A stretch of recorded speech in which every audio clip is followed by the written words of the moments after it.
l'université de Montréal, dans l'école d'architecture, et puis bon, je vais être aussi votre animatrice. Je vous présente, je vais demander à chacun de juste présenter son background et se présenter lui-même avant de faire sa présentation.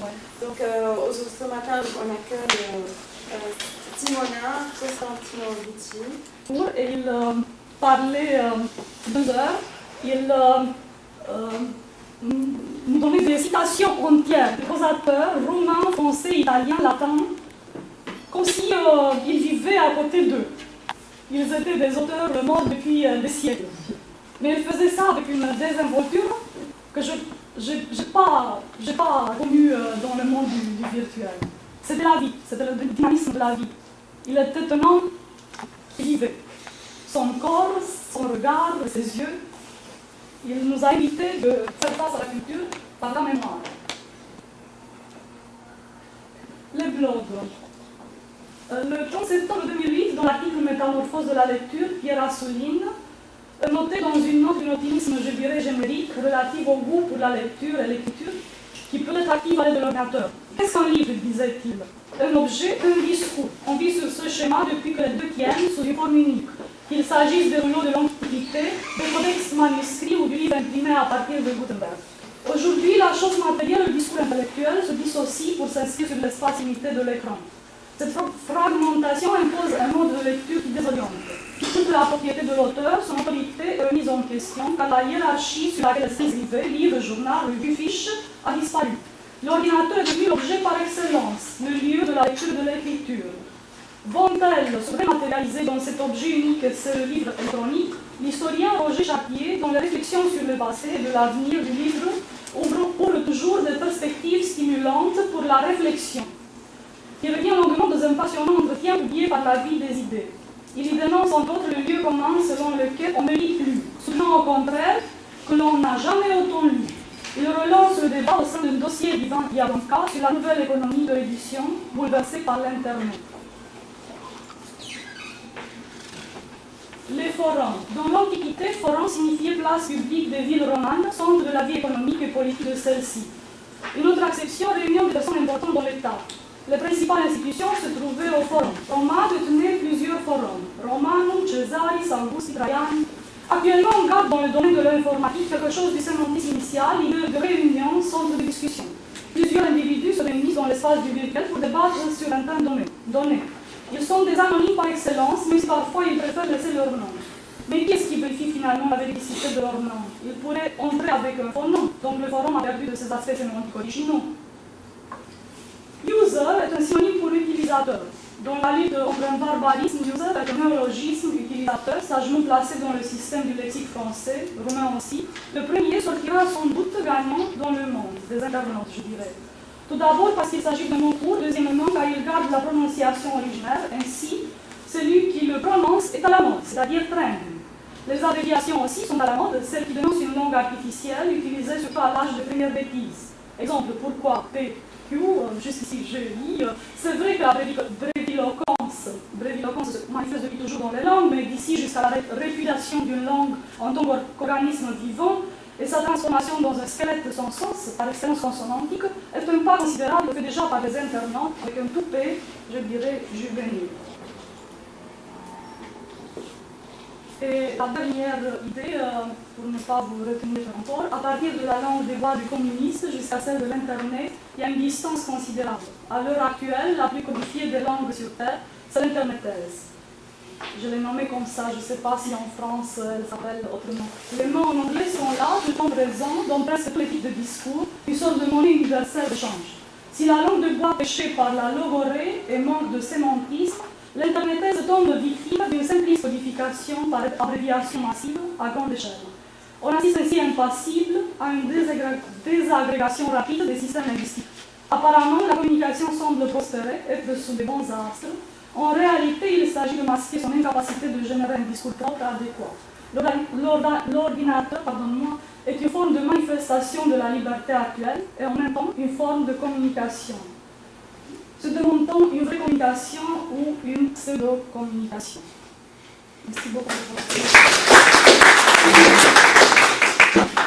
Merci.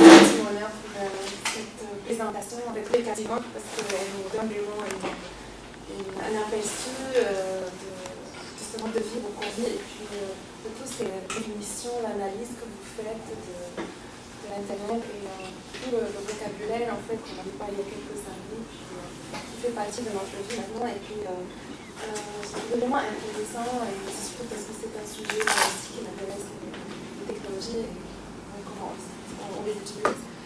Et vous avez posé une question au début, en fait, je trouve ça intéressant. Où est l'esprit et est-ce qu'on le laisse encore? C'est-à-dire que on a tous ces outils et puis on s'est devant nous et j'aimerais bien vous voir un peu votre idée là-dessus, c'est-à-dire parce qu'on voit sur Internet, c'est la refuge aussi, c'est une communication, c'est vrai qu'au lieu de rencontrer quelqu'un, on parle avec lui à travers une machine. Oui, mais l'esprit, je crois que ça vient quand on rencontre la personne face à face. L'esprit ne peut pas régler les dimensions dans le virtuel, les dimensions de l'être humain. Il faut que nous, par exemple, il a fallu se rencontrer ici dans cette salle pour parvenir, je crois, à notre intérieur âme. Parce que l'esprit, c'est ça, c'est ce qu'on a à l'intérieur. Mais l'ordinateur ne peut pas remplacer l'âme, l'esprit. Je fais une relation de synonymie entre les deux concepts. Peut-être c'est pas exactement ça. Mais je crois le trouver dans le monde de l'ordinateur. Il fallait rencontrer Rachel en chair et os pour que je vois qu'elle est spirituelle, qu'elle a de l'âme. Et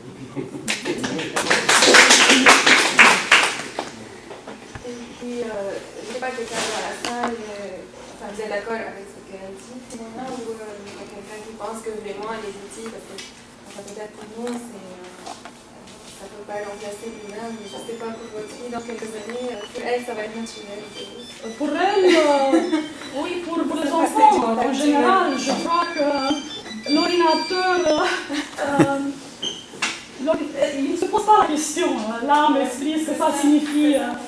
Elle est très heureuse quand elle se met devant l'ordinateur. Mais je lui coupe les heures qu'elle mène vers l'ordinateur. Je lui dis non, une demi-heure, ça suffit. Donc vous lui coupez l'esprit.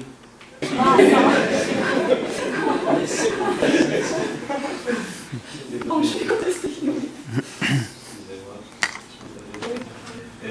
Je pose la question. Est-ce que, selon vous, parce que vous faites une réflexion sémantique, j'aime beaucoup, par exemple, connaissant Umberto Eco, c'est un homme qui se plaît beaucoup dans ce type de dialectique.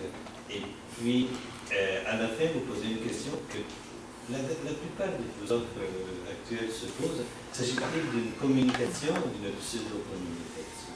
Est-ce que vous pouvez répondre, pas répondre, mais donner votre avis?